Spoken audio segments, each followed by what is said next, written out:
સુરત મહાનગરપાલિકાના ward number 2ના corporator Rajeshbhai Raghavbhai Moradiya વિરુદ્ધ સુરત શહેર એસીબી પોલીસ સ્ટેશન દ્વારા ભ્રષ્ટાચારનો ગુનો દાખલ કરવામાં આવ્યો છે।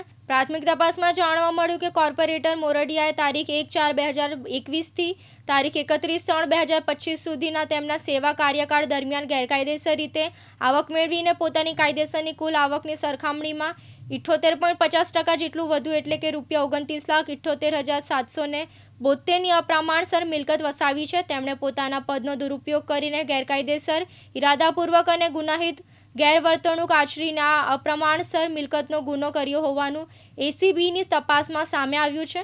રાજેશ મોરડિયાની રાજકીય કારકિર્દી વિવાદોથી ઘેરાયેલી રહી છે। તેઓ મૂળરૂપે આમ આદમી પાર્ટીમાંથી ચૂંટાઈને કોર્પોરેટર બન્યા હતા। જો કે આર્થિક ગેરરીતિઓના કારણે આપ દ્વારા તેમને સસ્પેન્ડ કરવામાં આવ્યા હતા।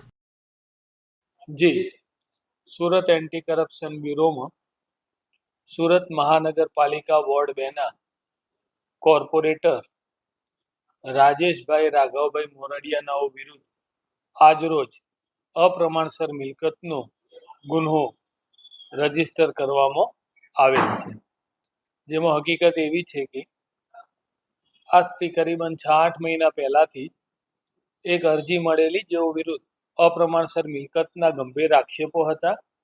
જે આક્ષેપો અંતર્ગત વિસ્તૃત અને વિગતવાર તપાસના અંતે તેઓ વિરુદ્ધ 68.50% અને રકમમાં જોઈએ તો 29,78,000 જેટલી અવૈધ મિલકતો અને સંપત્તિ મળી આવી।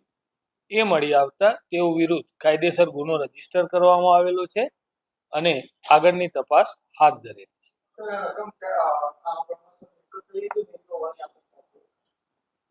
એ મતલબ ગેરકાયદેસર જે બી આવકના સ્ત્રોત અને માધ્યમો હોય એ રીતે જ મેળવી હોય એવું હાલ પ્રાથમિક તપાસમાં આવેલું છે અને વિસ્તૃત તપાસ પણ ચાલી રહેલી છે। તેઓની જે લીગલ ઇન્કમ હોય એ કાયદેસરની આવક ઉપરાંત 68.50% જેટલી રકમ એ અપ્રમાણસર જાહેર થયેલી। મુકેશ ગોરાવ, દિવ્યાંગ ન્યૂઝ, સુરત।